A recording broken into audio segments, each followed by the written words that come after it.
OECD's AOA, the traditional method. The authorized OECD approach says treat the PE in India as if it's a separate independent enterprise dealing with the rest of the company at arm's length. In practice, one does a FAR analysis, look at the functions performed, asset used, and risk assumed by the Indian PE, and attribute profit accordingly. If the PE only does routine functions with little assets or risks, it gets a low profit. If it's doing high value functions, it gets more. This approach aligns with transfer pricing principles and is aimed at preventing the same profit from being taxed twice in two countries. Approach used in most treaties and by most countries, including India's treaties currently. The focus is on supply side factors, what the P contributes in terms of work, assets, risk taking. Market factors, like where the customers are, traditionally don't play a big role here. The benefit of AOA, it usually avoids double taxation because each country only takes profits based on actual functions in their territory. The criticism in the digital age is that AOA might give too little profit to countries like India where the customers in market are. Because if a company has minimal physical operations but huge sales in India, AOA would attribute minimal profit, just reflecting the minimal local functions. India's view is a fractional apportionment formula, wherein India has long felt that AOA is too narrow and ignores market contribution. Basically, the value created by having a large consumer base or demand in India. In 2018, the CBDT formed a committee, and in 2019, they came out with a landmark report proposing a different method. Instead of treating the PE as a separate entity, India's approach leans towards formulary appointment. Treat the company as one big integrated business and then allocate a share of global profits to India based on certain factors. This is like saying we know our MNC operates as one unit, so let's just split its profit by a formula between countries. India's proposal specifically suggested using three key factors, with a twist for digital businesses, a fourth factor. Those factors are intended to capture both supply side and demand side contributions. In a sense, OECD's methods is like splitting profits based on what each branch actually does, whereas India's method is like splitting profits based on where the business is happening. Sales, people's assets. India argues this is fairer in cases like digital businesses where huge value is drawn from the Indian market even if the local entity is small. To operationalize its approach, the 2019 Indian Committee suggested a specific formula. It's often called a fractional apportionment formula. Here's how it works. First, compute the multinational's global profits before tax. For example, say a company earned $100 million worldwide profit. Second, apportion a share to the Indian operations using weighted factors. The factors and weights proposed were sales demand weight 30% to represent the Indian market's contribution, employees manpower weight 30% to account for human resources and work done in India. Assets weight 30% to account for tangible and intangible assets used in India. Users weight 10%, a special factor for digital businesses, capturing the value from Indian users' participation. So effectively, 30 is to 30 is to 30 is to 10 across these four factors. For a traditional business, the user factor might be zero or not considered, making it one third each if only three factors. Third, apply India's percentage to global profit. For instance, if based on those factors, it turns out that 25% of the company's factors are attributable to India, just an illustration, then 25% of the global profits would be treated as India's taxable profit. Fourth, subtract any profit that's already taxed in India.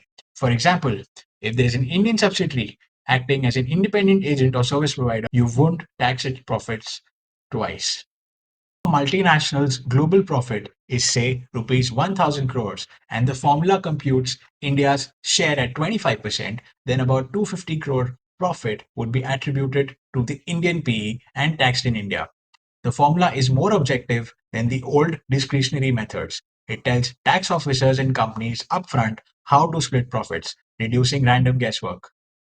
It's important to note that as of now, 2025, this formula isn't fully enacted into law for treaty situations. It was a proposal and reflects India's negotiating stance. Tax treaties still largely follow the OECD approach, meaning in a treaty scenario, India can't just impose this formula unless the treaty is changed or overridden. However, India has been championing this approach internationally. In fact, aspects of it, like user participation concept, influenced UN Tax Committee's 2021 model updates to give market countries more rights. India also unilaterally introduced the equalization levy and significant economic presence concepts to tax digital services where the traditional PE definition falls short. Those are separate mechanisms, but they underscore the same point. India wants a bigger slice of the pie for the markets and users. For a CFO or tax professional, the key takeaway is that India's tax thinking is shifting from purely did you have people or assets to did you earn money from our market? If yes, pay something here. The three factor formula encapsulates that philosophy. And even if not yet in treaties, expect this thinking to show up in risk assessments, aggressive tax audits, and future ready negotiations. Global companies operating in India should be mindful of certain high risk scenarios that commonly trigger permanent establishment debates and profit attribution issues. Here are the big ones. First, back offices and outsourcing centers. If you have a captive BPO or KPO, R&D center or support office in India, be cautious. As seen in Morgan Stanley and eFunds, a well-structured service subsidiary might protect you from a PE. But if your Indian operation is not truly independent or you send foreign employees to oversee and control work, the taxman might declare a service PE or dependent agent PE. You have to ensure that the contracts with the Indian entity reflects an arm's length service arrangement and avoids foreign staff directing Indian operations on the ground for too long. Do you have people in India who secure orders, negotiate, or conclude contracts on behalf of a foreign company that can create an agency PE? Even a small liaison office meant to do preparatory activities can morph into a PE if it's effectively doing business. Example, marketing and sales support that leads to revenue. There was a case of a company's liaison office in India that were found to be doing substantive work. The result was 50% of the related profits were taxed in India. So you have to keep strict boundaries. Agents should operate in independent capacity if possible, and liaison offices must stick to liaison activities, no active businesses or revenue generation. What about servers in digital infrastructure? In the digital era, even a computer server can constitute a fixed place PE if it's located in India and it's core to business operations, like a server hosting a website or app that generates. For example, if a foreign e-commerce company locates servers in India for faster service, those servers could be viewed as a PE because business is being carried on through them. Some countries and OECD guidance accept this concept. India too can claim a server PE, but what's the risk? Consider using cloud services or ensure servers are owned or operated by an Indian subsidiary which pays tax on a service fee structure. So the foreign company is indirectly owning the server in India. What about digital content and streaming services? Companies like Netflix, YouTube, gaming platforms, and other OTT services that earn from Indian users without a huge physical presence are in a gray zone. India introduced the significant economic presence concept. If you have a lot of users or sales in India, even digitally, Indian law deems it a taxable nexus. While SAP is not yet effective under most treaties, it signals a direction. Meanwhile, as we saw with Netflix case, tax authorities might use transfer pricing or recharacterization to indirectly tax digital profits. Risk tip: digital businesses should keep an eye on user metrics. If you cross certain thresholds, example rupees 20 million rupees in revenue or 300,000 users as per SCP definition, know that you are on the radar. Structuring as a reseller or distributor model like Netflix did can help, but one must defend it with solid documentation. Contracts showing the local entity has limited functions. What about project offices and short term projects? If you are executing projects in India, construction, installation, events, Note that even short projects can create a construction PE or fixed base PE if they exceed certain time thresholds, typically 6 to 12 months in treaties, or even shorter if there is a fixed base like in the Formula One case. Risk tip: plan project timelines and contracts carefully. If possible, keep project duration in India below treaty threshold or use independent contractors. If that's not possible, be prepared to calculate Indian profits for that project and pay taxes. In summary, any footprint in India, be it people, assets, or significant economic interaction, that can generate P risk. The biggest red flags are when the Indian presence is doing revenue generating or core business functions for the foreign company. By identifying these risks early, a company can take steps to mitigate exposure before the taxman knocks. So, how can multinationals reduce the risk of an unwelcome "you have a P in India" notice or a giant tax bill? Here are some of the preventive strategies and best practices. First up, plan and use tax rulings. If you're setting up a new operation or a model that might be borderline, consider seeking an advance ruling from Indian tax authorities. India's authority for advanced rulings can confirm if your arrangement creates a PE or not. Morgan Stanley, for instance, went to the AAR early on and got comfort on much of their setup. A favorable advance rulings gives certainty and avoids litigation later. Planning transactions. Example, seconding an employee versus hiring locally with PE in mind can save headaches. Second, robust transfer pricing and APAs. Since paying an arm's length price to your Indian entity is key, make sure your transfer pricing documentation is bulletproof. Conduct thorough FAR analysis to justify the profit left in India. If your Indian subsidiary is low risk, benchmark its profits appropriately, as Netflix did. For long-term assurance, explore an advanced pricing agreement (APA) with the Indian tax authorities. An APA can lock in the profit margins or allocation method for your Indian operations for up to 5 years plus rollback.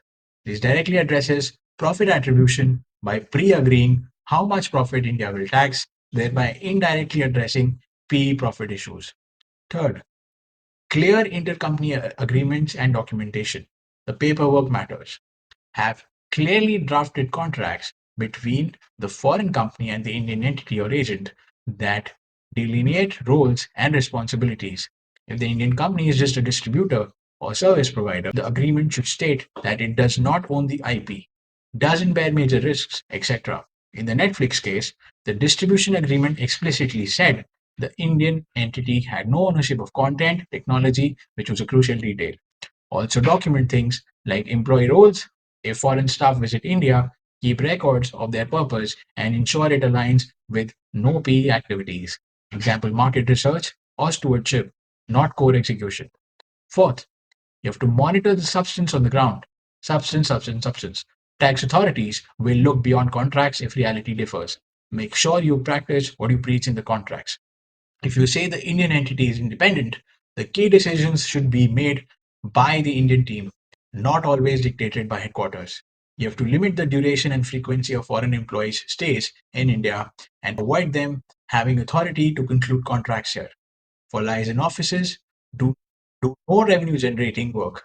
Keep detailed logs of activities to prove that they only liaise. Example, attending conferences, relationship building, etc., not actual sales. If using a commission agent in India, ensure they're truly independent. Multiple clients, financial independence to avoid them being deemed a dependent agent. Fifth, economic substance and local value addition. In international tax, substance is king. If you want to avoid a PE, don't create a de facto PE. Conversely, if you do have significant operations, consider incorporating a local subsidiary to house them and pay Indian tax on a reasonable profit. It might be better than risking an undefined PE exposure on the foreign entity. Ensure appropriate capital and assets in each location. Basically, align your operational footprint with your tax positions. For digital businesses, keep an eye on the evolving rules, like Pillar 1 of OECD's Digital Tax Framework on the horizon. But until then, ensure at least that equalization levy compliance is done where applicable for online services without a PE. Next up, stay updated on the tax treaty changes. India is renegotiating some tax treaties to include broader source rules. Also, the multilateral instruments MLI has modified some PE definitions, for example, tightening the agency PE rules. Work with tax advisors to understand treaty provisions for countries you operate in. In some cases, splitting activities among group companies to fall under preparatory exceptions or using third party distributors can legally avoid a PE, but these structuring choices should be reviewed under the latest treaty and MLI standards. Anti avoidance provisions like the principal purpose test needs to be kept in mind. By following these steps, you can significantly reduce the risk of an unexpected PE assessment or at least be in a strong position to defend your case. It's all about being proactive, structure right, document diligently, and seek agreements in advance when possible. Profit attribution to PEs in India might sound like a dry tax topic, but as we saw with our stories from Wall Street banks and Formula One races to Netflix dramas, it's full of high stakes twists. The big picture is that India is assertive in taxing business profits generated from its soil or its people's wallets in the digital age. As a CFO or tax professional, you'll want to stay one step ahead by structuring your operations smartly and keeping compliant with both global principles and India specific rules. If you found this explainer helpful and made it to the end, kudos. Do share it with others on LinkedIn or your network. Let's spread the knowledge so tax doesn't have to be taxing. For a deeper dive or personalized advice, feel free to reach out to me, CA Pranav Goyal, where I can help you navigate PE risks, advanced rulings, APAs, and structuring to stay on the right side of the law.